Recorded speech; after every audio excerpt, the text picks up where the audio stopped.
wherever they may live, are citizens of Berlin. And therefore, as a free man, I take pride in the words, Ich bin ein Berliner.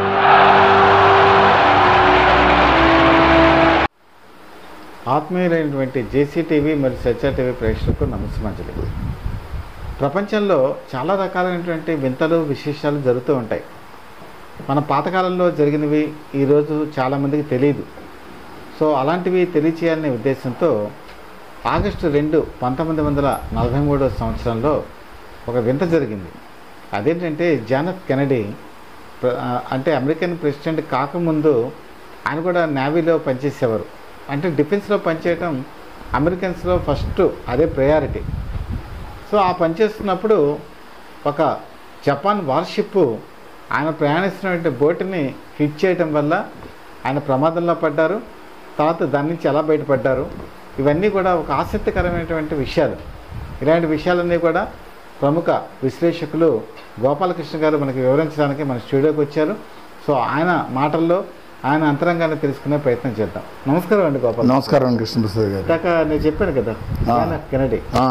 So 1943 సంవత్సరంలో నాకు తెలిసి 2వ ప్రపంచ యుద్ధం జరుగుతున్నట్టుంది ఆ టైంలో. అవును, ఎండ వస్తుంది. సో అలాంటి సమయంలో ఆ ప్రమాదం ఎలా జరిగింది, దానికి నుంచి ఆయన ఎలా బయటపడ్డారు, ఈ విషయాలు మీరు చెప్తే బాగుంటుంది. అలాగేనండి, ట్రై చేస్తాను నాకు తెలిసినంత వరకు.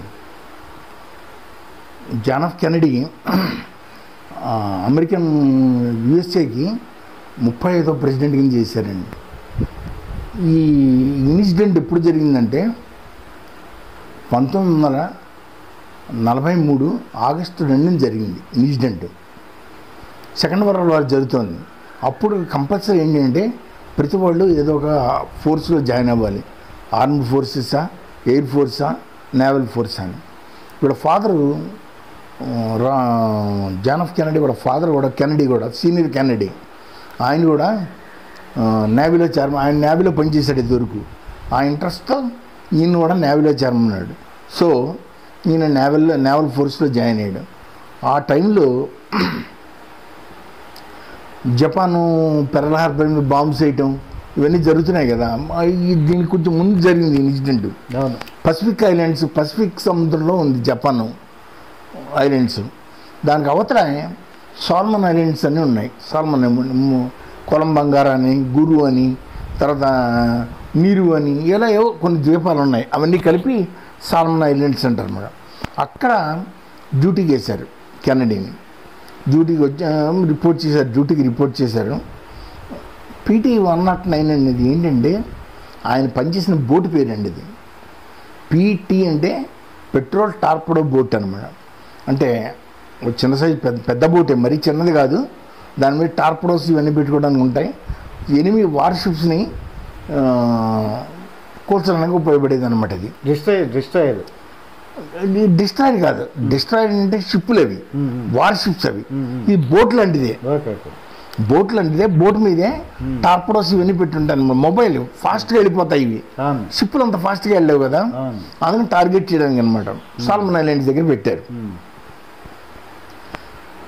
మామూలుగా డ్యూటీ ఈయనకి జూనియర్ లెఫ్టినెంట్ కింద ఇచ్చారు డిజిగ్నేషన్ ఇచ్చి అంతకుముందు ఒక 2 బోట్ల మీద పనిచేసిన చివరికి ఏం చేశారంటే PT 109 అని ఆ బోట్ ఇచ్చారు ఇంటికి. ఆ బోట్ ఇచ్చి దాని మీద లెఫ్టినెంట్ కింద జూనియర్ లెఫ్టినెంట్ కింద వర్క్ చేయమన్నారు. వర్క్ చేయండి. ఈ ఇన్సిడెంట్ ఎలా జరిగిందని చెప్పాను కదా.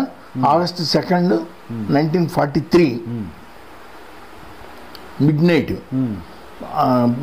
అయితే పైన మూన్ లేదు, స్టార్స్ లేవు, ఏమి లేవు. ఈ సాల్మన్ ఐలాండ్స్కి ఇవన్నీ చిన్న చిన్న ఐలాండ్స్ కదా, ఐలాండ్కి ఐలాండ్ మధ్యలో ఒక గ్యాప్స్ లాగా పాసేజీలు ఉంటాయన్నమాట.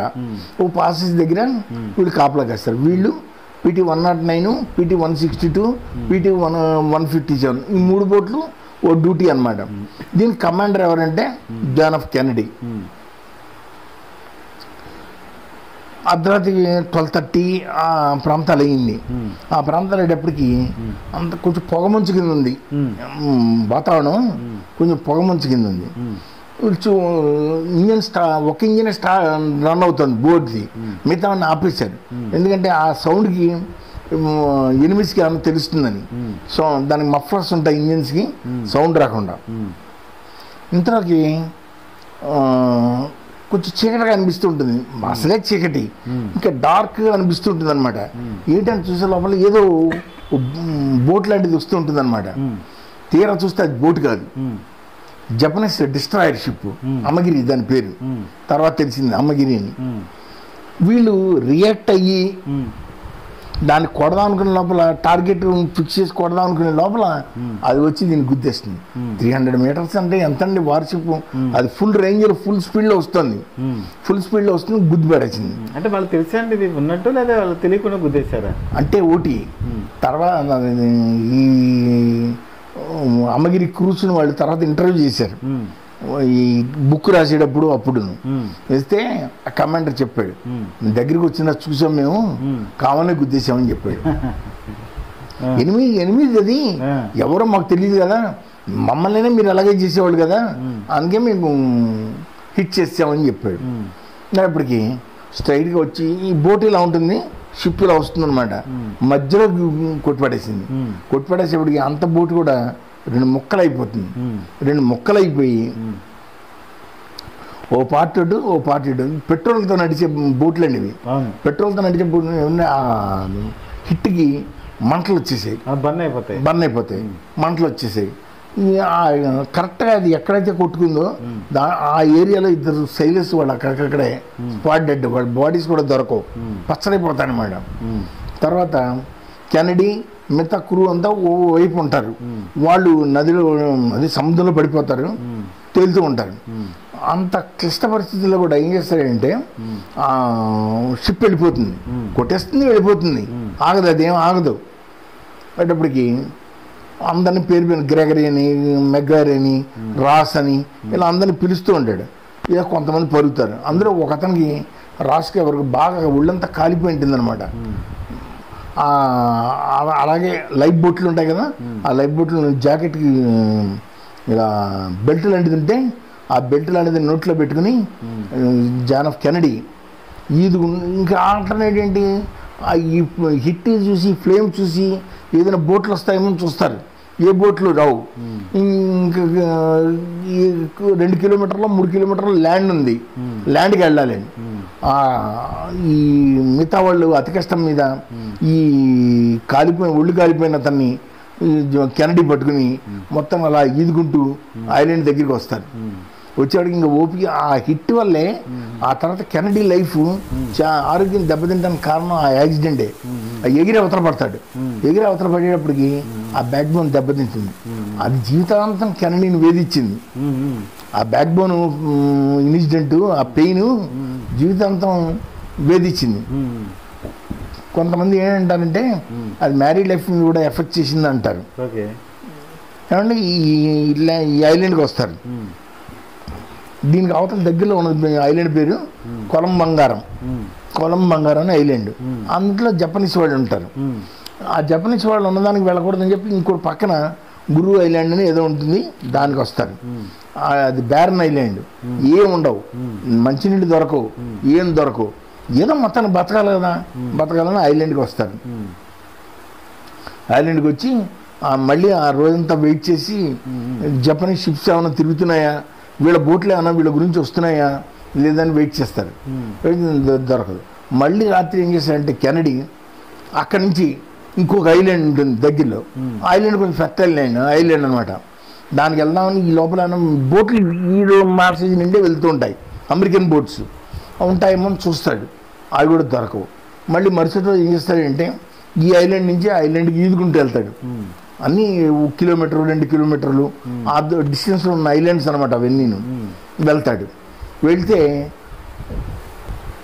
ఒక మన నేటివ్ ల్యాండర్స్ ఉంటారు కదా, ఐలాండర్స్ ఉంటారు కదా, వాడు ఉపయోగించేది కొబ్బరి దాంతో తొలిచేసి తయారు చేసిన ఒక డింగి లాంటివి కనబడుతుంది అనమాట. ఈ ఎవరో వదిలేసారు. దానికి కొద్ది దూరంలో పాడైపోయిన జపనీస్ బోట్ ఒకటి కనబడుతుంది. వీళ్ళే ఏమైనా వాడుతున్నారా, జపనీస్ ఏమైనా ఉన్నారా అని చెప్పి చాలా సెర్చ్ చేస్తాడు. ఉండదు. ఆ బోట్ ఆ డింగి వేసుకుని వస్తాడు. వచ్చి ఈ ఐలాండ్ నైట్ అంతా, డే టైం కాదు, డే టైం అయితే దొరికిపోతాడు, నైట్ టైం అనమాట. అప్పుడు వీళ్ళందరినీ తీసుకుని మళ్ళీ ఈదుకుంటూ వచ్చి ఈ ఐలాండ్కి వస్తారు. ఈ ఐలాండ్కి వచ్చి వెళ్ళేటప్పటికి కొంతమంది ఆఫ్రికన్ టైప్ ఉంటారు కదా, ఆ దీపంగా ఉండేవాళ్ళు, వాళ్ళు కూడా అమెరికన్స్కి ఫ్రెండ్స్ కింద ఉంటారనమాట. వాళ్ళు చూస్తారు. చూసి వాళ్ళు గన్స్ ఇవన్నీ తీసుకుని ఎవరు మీరు ఏంటి ఎక్కడి నుంచి ఎందుకు వచ్చారని అడుగుతారు. ఇలా మేము బలం ఇది మునిగిపోతే ఈదుకుంటూ వచ్చాం, ఇదిగో మా ఫ్రెండ్స్ వీళ్ళంతా మేమంతా బోర్డు మీద పనిచేసేవాళ్ళం అని చెప్తాడు. చెప్పిన తర్వాత అప్పుడు వాళ్ళు ఏం చేస్తారంటే వాళ్ళ దగ్గర వాకీ టాకీ ఉంటుంది. అప్పట్లో వాకీ టాకీలు ఉన్నాయి. మిలిటరీ కదండి, మిలిటరీకి వాళ్ళకి ఉంటుంది. వాళ్ళు దాని ద్వారా మెసేజ్ పంపిస్తారు. వీళ్ళు కూడా ఏం చేస్తారంటే ఈ లోపల కొబ్బరి బొండాలు ఉంటాయి, దీవంతా కొబ్బరి బొండాలు. ఆ కొబ్బరి బొండాలు చెక్కి మన PT 109 crew we are in the island అని చెప్పి కెనడీ అని చెప్పి రాస్తారు. అది ఆ కొబ్బరి బొండం తర్వాత మ్యూజియంలో కూడా పెట్టారు. అది దాన్ని అంటే ఏం చేస్తారంటే ఆ కొబ్బరి బొండం వాటర్లో వదిలేశారు. దొరుకుతుంది, ఎవడన్నా రెస్క్యూ చేస్తాడు కదా అని. సరే వీళ్ళు ఇలాగే 2-3 రోజులు మళ్ళీ ట్రావెల్ చేస్తారు. చివరికి ఇన్సిడెంట్ జరిగిన 8th డేనో 9th డేనో అప్పుడు ఈ మెసేజ్లు వెళ్ళటం, వీళ్ళు వచ్చి ఈ బోట్ని ఈ కెనడీ వీళ్ళందరినీ రెస్క్యూ చేయడం, వీళ్ళందరినీ తీసుకెళ్ళడం జరుగుతుంది అనమాట. ఇది మంచి ఇంట్రెస్టింగ్గా ఉంటుంది టాపిక్. అంత సముద్రంలో ఎదరాలు అవన్నీ ఉంటాయి. ఈ కెనడీ అతను రక్షించినందుకు, అంత బ్రేవ్ చేసినందుకు గ్యారంటీ మెడల్ ఇస్తారు కెనడీకి. ఆ తర్వాత రాజకీయాల్లోకి వచ్చే ముందు ఇది చాలా ఉపయోగపడుతుంది అనమాట. అంటే ఇంత బ్రేవరీ అవార్డు వచ్చింది కెనడీకి, మిలిటరీలో ధైర్య సాహసాలు చేసినందుకు నేవీలో అని చెప్పి అతని క్యాంపెయిన్లో ఇది చాలా ఉపయోగపడుతుంది. 1963లో ఈ సినిమా కూడా తీస్తారు. PT 109 సినిమా తీస్తారు. అది కూడా హిట్ పిక్చరే. బతుకుండగానే వచ్చిందండి అంతే. 63 కెనడీ ఎప్పుడు పోయాడండి? 63లో పోయాడు. 63 65లోనే పోయాడు. 65లోనే పోయాడు. ఉన్నప్పుడే వచ్చింది. కెనడీ చూశాడు సినిమా. ఎలా జరిగింది ఈ ఇన్సిడెంట్ అండి? ఎలా జరగడమే ఉంది. ఇట్ ఈస్ అన్ యాక్సిడెంట్ అంతే. అంత కావాలని మేము చేసింది కాదు, వాళ్ళు చేసింది కాదని చెప్తాడు. ఆ తర్వాత వాళ్ళని వారు ఇవన్నీ అయిపోతాయి కదా. ఇది అయిపోయిన తర్వాత ఈ కెనడీ ప్రెసిడెంట్ అయిన తర్వాత వాళ్ళని అడుగుతారు జపానీస్ డిస్ట్రాయర్ కమాండర్ని వీళ్ళని అడిగితే వాడు చెప్తాడు, మేము మా సైనికులకి కావాల్సిన రేషను ఇవన్నీ సైనికుల్ని పట్టుకుని ఆ షిప్లో వెళ్తున్నాము, దానికి ఎస్కార్ట్గా మేము డిస్ట్రాయర్ మేము అమ్మగిరి వెళ్తున్నాము. వెళ్తుంటే కొంత దగ్గరికి వచ్చేసిన తర్వాత మాకు రాడార్లో కనబడింది బోటు, కానీ అప్పటికి ఇంకా మేము తప్పించడానికి ఛాన్స్ లేదు, ఎలాగో ఎనిమిస్ బోటే లెట్ ఇట్ బి అని చెప్పి కొట్టుపడేసామని చెప్తాడనమాట. ఈ గ్యారంటీ అవార్డు వచ్చింది కెనడీకి. ఆ తర్వాత ప్రెసిడెంట్ అవ్వడానికి కూడా ఎలక్షన్ క్యాంపెయిన్లో చాలా ఉపయోగపడిందండి. దీన్ని రాబర్ట్ హోయిల్ అని అతను రాశాడు బయోగ్రఫీ. తర్వాత దానికి సినిమా అనువాదం రాబర్ట్ బెన్నెక్ అని వీళ్ళు చాలా మంది తీశారు, అనువాదాలు చేశారు, దాన్ని సినిమాటిక్గా ఉండటానికి చేశారు.